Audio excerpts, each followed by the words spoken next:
নমস্কাৰ, এই মুহূৰ্তত আহি পৰিছে ৰাতিপুৱাৰ কেইবাটাও গুৰুত্বপূৰ্ণ খবৰ।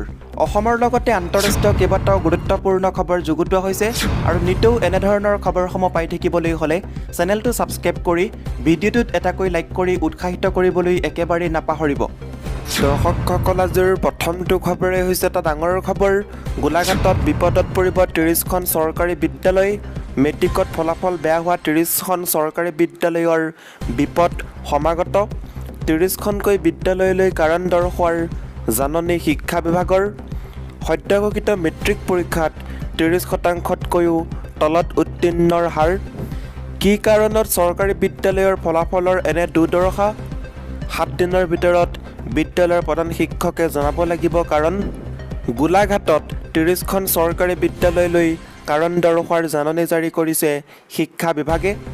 মেট্ৰিক পৰীক্ষাত ফলাফল বেয়া হোৱা 30 চৰকাৰী বিদ্যালয়ৰ বিপদ সমাগত। 2 নম্বৰ খবৰটি হৈছে এটা ডাঙৰ খবৰ।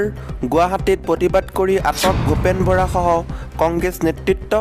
বিজেপি চৰকাৰে ষড়যন্ত্ৰমূলকভাৱে ইডিৰ দ্বাৰা কংগ্ৰেছ নেতা ৰাহুল গান্ধীক সমন জাৰি কৰি তলব কৰাৰ অভিযোগ তুলি অসম প্ৰদেশ কংগ্ৰেছ কমিটিয়ে সোমবাৰে গুৱাহাটীত প্ৰতিবাদী কাৰ্যসূচী ৰূপায়ণ কৰে। কিন্তু প্ৰতিবাদকাৰীসকলক আদবাটতে বাধা দি আটক কৰে আৰক্ষীয়ে। নেশ্যনেল হেৰাল্ডৰ পুঁজি অপব্যৱহাৰ গোচৰত কংগ্ৰেছ নেতা ৰাহুল গান্ধী আৰু দলৰ সভানেত্ৰী ছোনিয়া গান্ধীৰ বিৰুদ্ধে প্ৰৱৰ্তন সঞ্চালকালয় চমুকৈ ইডিয়ে সমন জাৰি কৰিছে। এই ঘটনাক লৈ দেশজুৰি বিক্ষোভ প্ৰদৰ্শন কৰা দেখা গৈছে কংগ্ৰেছ দলক। অসমতো প্ৰতিবাদত নামি পৰিল অসম প্ৰদেশ কংগ্ৰেছ কমিটিৰ সভাপতি ভূপেন কুমাৰ বৰা সহিতে দলৰ নেতাকৰ্মীসকল।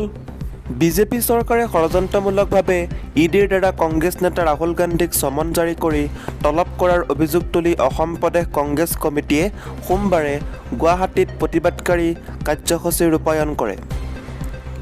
গুৱাহাটীৰ ৰাজীৱ ভৱনৰ পৰা অসম প্ৰদেশ কংগ্ৰেছৰ প্ৰতিবাদকাৰীসকলে গুৱাহাটীৰ ইডিৰ কাৰ্যালয়লৈ সমদল উলিয়ায়।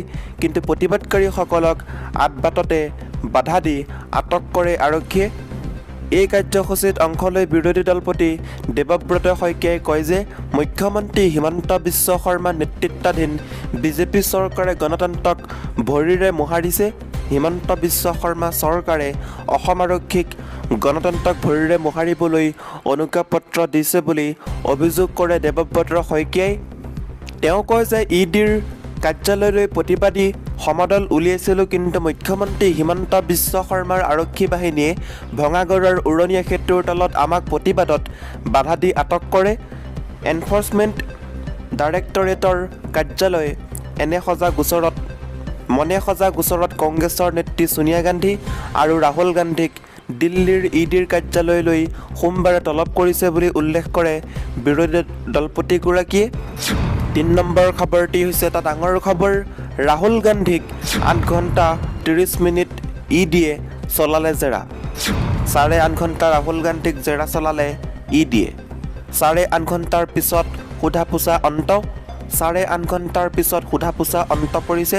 পুৱা 3 ঘণ্টা জেৰা চলোৱা হৈছিল ৰাহুল গান্ধীক। পুৱা 3 ঘণ্টা জেৰা চলোৱা হ'ল কংগ্ৰেছৰ নেতাগৰাকীক। নেশ্যনেল হেৰাল্ড গোচৰত ৰাহুল গান্ধীক জেৰা কৰা হৈছে। নেশ্যনেল হেৰাল্ড গোচৰত ৰাহুল গান্ধীক জেৰা কৰা হৈছে। পুনৰ ৰাহুল গান্ধীক জেৰাৰ বাবে মাতিব ইডিয়ে। ৰাহুল গান্ধীক চলোৱা এই জেৰাক লৈ কংগ্ৰেছৰ প্ৰতিবাদ অব্যাহত। কংগ্ৰেছৰ কাৰ্যালয়ত কংগ্ৰেছৰ নেতাকৰ্মীৰ ভিৰ। ইডিৰ কাৰ্যালয়ৰ পৰা কংগ্ৰেছৰ কাৰ্যালয়লৈ যাব পাৰে ৰাহুল গান্ধী। প্ৰতিশোধ লোৱাৰ বাবে বিজেপি চৰকাৰে এই জেৰা চলোৱাৰ অভিযোগ কংগ্ৰেছৰ। 4 নম্বৰ খবৰটি হৈছে ৰাহুল গান্ধীয়ে এনেকুৱা তামাচা কৰি লাভ নাই, মুখ্যমন্ত্ৰী হিমন্ত বিশ্ব শৰ্মাৰ মন্তব্য।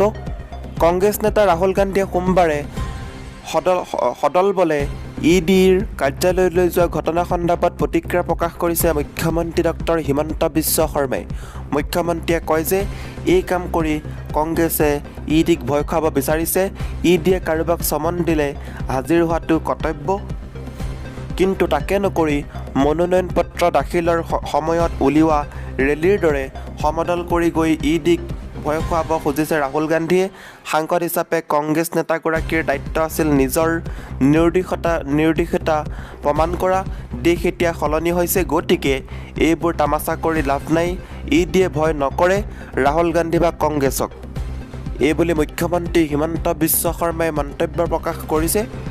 ইয়াৰ লগতে দৰ্শকসকল 5 নম্বৰ খবৰটি হৈছে PM কিষাণৰ সন্দৰ্ভত ডাঙৰ সিদ্ধান্ত মোদী চৰকাৰৰ। যাব নালাগে বেংকলৈ, ঘৰতে বহি লাভ কৰিব টকা।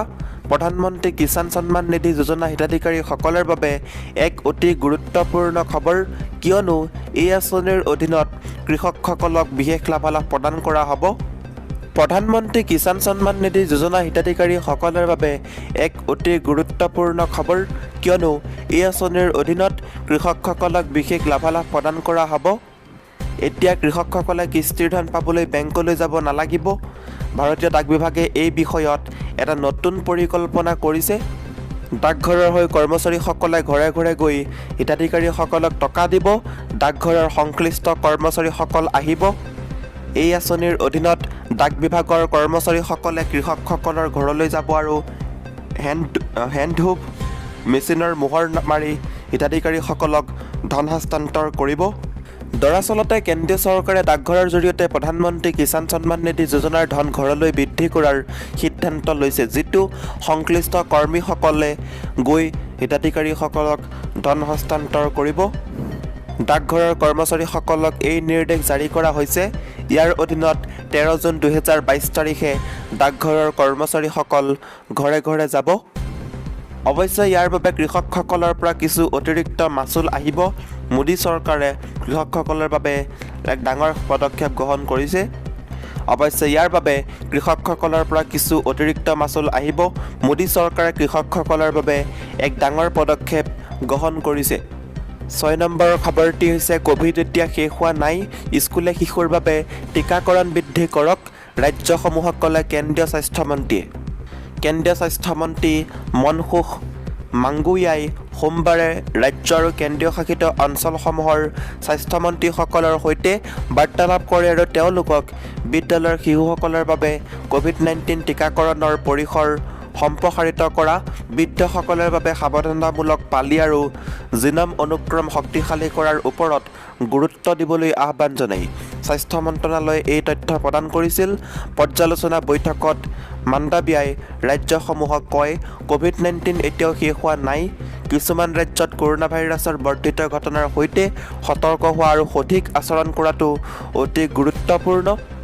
কিছুমান জিলা আৰু ৰাজ্যত কৰোনা পজিটিভ ঘটনা বৃদ্ধি আৰু ক'ভিড-19 পৰীক্ষা হ্ৰাসৰ কথা উল্লেখ কৰি মাণ্ডবিয়াই কয় যে দ্ৰুত আৰু সময়মতে পৰীক্ষা কৰিলে ঘটনাবোৰ আগতীয়াকৈ চিনাক্ত কৰাত সহায় কৰিব আৰু সমাজৰ মাজত সংক্ৰমণ বিয়পা নিয়ন্ত্ৰণ কৰাত সহায় কৰিব। ইফালে ভাৰতত এদিনত 8,084টা নতুন ক'ভিড-19ৰ ঘটনাৰ সৈতে দেশত এতিয়ালৈকে কৰোনা ভাইৰাছৰ দ্বাৰা সংক্ৰমিত হোৱা লোকৰ সংখ্যা হৈছে 4,32,30,101লৈ বৃদ্ধি পাইছে। ইয়াৰ লগতে দৰ্শকসকল আজিৰ 8 নম্বৰ খবৰটি হৈছে 15 দিন হৈ গ'ল, নুপুৰ শৰ্মা কিয় গ্ৰেপ্তাৰ নহ'ল? মোদীক প্ৰশ্ন কৰিছে আছাদুদ্দিন ওৱেইছিয়ে। হজৰত মহম্মদক লৈ অপমানসূচক মন্তব্য কৰা 15 দিন পাৰ হৈ গ'ল। ইয়াৰ পিছতো প্ৰধানমন্ত্ৰী নৰেন্দ্ৰ মোদীয়ে কিয় গ্ৰেপ্তাৰ কৰা নাই নুপুৰ শৰ্মাক? নুপুৰ শৰ্মাৰ বিৰুদ্ধে ব্যৱস্থা লওক প্ৰধানমন্ত্ৰীয়ে। IPC আৰু CRPCৰ মতে নুপুৰ শৰ্মাৰ ওপৰত বিচাৰ চলক আৰু নুপুৰ শৰ্মাক গ্ৰেপ্তাৰ কৰা হওক। দেশৰ মুছলমানে প্ৰধানমন্ত্ৰী নুপুৰ শৰ্মাৰ বিৰুদ্ধে ব্যৱস্থা ল'বলৈ ক'লে, কিন্তু সেই কথা প্ৰধানমন্ত্ৰীয়ে নুশুনিলে। বিদেশী ৰাষ্ট্ৰই যেতিয়া প্ৰতিবাদ কৰিলে তেতিয়াহে নুপুৰ শৰ্মাক নিলম্বন কৰা হ'ল। প্ৰধানমন্ত্ৰীয়ে সবকা সাথ সবকা বিকাশ আৰু সবকা বিশ্বাসৰ কথা কয়, এয়া সকলো মিছা। এই কথা সঁচা হোৱাহেঁতেন মুছলমানক অপমান কৰা নুপুৰ শৰ্মাক গ্ৰেপ্তাৰ কৰিলেহেঁতেন। প্ৰধানমন্ত্ৰীৰ বিৰুদ্ধে কোনোবাই সমালোচনা কৰিলে জেলত ভৰাই দিয়ে, কিন্তু হজৰত মহম্মদক অপমান কৰা নুপুৰ শৰ্মাৰ বিৰুদ্ধে ব্যৱস্থা নলয় প্ৰধানমন্ত্ৰী নৰেন্দ্ৰ মোদী। গুজৰাটৰ জনসভাত এইদৰে সৰব হৈ পৰিল আছাদুদ্দিন ওৱেইছি। ইয়াৰ লগতে দৰ্শকসকল 9 নম্বৰ শেহতীয়া খবৰটি হৈছে এটা ডাঙৰ খবৰ, বুলডোজাৰ চলিবই, উচ্ছেদ কৰিবলৈ বুলডোজাৰ এখন লাগে। উচ্ছেদ কাৰ্যত ব্যৱহৃত বুলডোজাৰ এক প্ৰয়োজনীয় আহিলা। মুখ্যমন্ত্ৰী হিমন্ত বিশ্ব শৰ্মাৰ স্পষ্ট মন্তব্য, অসমত যিমান উচ্ছেদ চলিছে তাৰ লগত কাৰোৰেই তুলনা নহয়। লামডিং, গৰুসুটি, লাহৰীজান, লাওখোৱা আদিতো আমি ব্যাপক উচ্ছেদ চলাইছোঁ। বুলডোজাৰ আমি প্ৰদৰ্শন কৰিব বিচৰা নাই, আমি উচ্ছেদ কাৰ্য চলাইছিলোঁ আৰু চলাম। ঘৰ ভাঙিবলৈ হ'লে JCB নিবই লাগিব। অপৰাধীৰ বিৰুদ্ধে অসম যিমান কঠোৰ হৈছে বেলেগ কোনো ৰাজ্য হোৱা নাই। অপৰাধীৰ বিৰুদ্ধে কঠোৰ হোৱাৰ বাবেই অসমত এতিয়া অশান্তি নাই, অসমত শান্তি আহিছে। গতিকে চৰকাৰে আৰু এতিয়া হুলস্থুল নকৰে, উচ্ছেদ কৰিবলৈ বুলডোজাৰ এখন লাগে, এইবুলি হিমন্ত বিশ্ব শৰ্মাৰ স্পষ্ট মন্তব্য। দৰ্শকসকল, আজিৰ এই ভিডিঅ'টোৰ মাধ্যমেৰে আপোনালোকক বহুকেইটা গুৰুত্বপূৰ্ণ খবৰ দিব চেষ্টা কৰিলোঁ। যদি খবৰকেইটা শুনি ভাল লাগিছে লাইক কৰিব, শ্বেয়াৰ কৰিব, চেনেলটো ছাবস্ক্ৰাইব কৰিব।